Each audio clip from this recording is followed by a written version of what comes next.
was great seeing Panavision come out with a Genesis, which was like they made it look like an old camera, so not to scare the film guys away. It was a Trojan horse. It was this huge piano. And why are you guys doing that? But they wanted it so the film guys would look at it and go, okay, it kind of looks like a film camera. So they didn't do us any favors. I used it on Grindhouse because I thought, well, you know what? That needs to look like an old movie.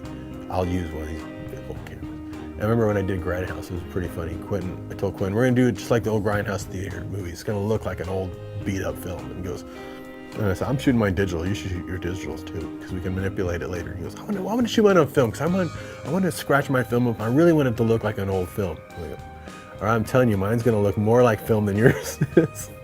And you show people that both those movies today, side by side, and they'll swear Quentin's was shot on digital. If you tell them one was shot on digital, one was shot on film, they'll swear Quentin's was shot on digital.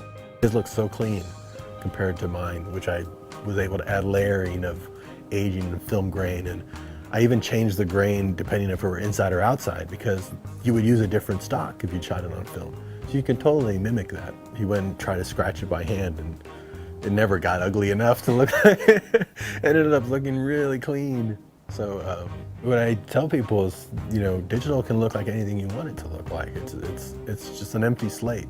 When you sit in a theater and watch a film that's projected from a projector, if you sit there for 2 hours, half of that time you're in total darkness, because for every frame that's exposed, there is an equal amount of time where the shutter is closed.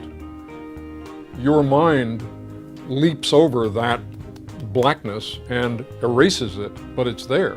So already you're engaged in the process, because at the very basic level, you have to get rid of that black. With digital cinema, that doesn't happen.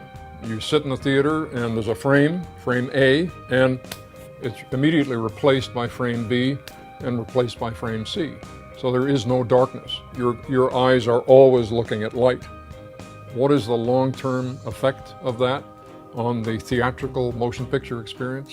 We're going to find out.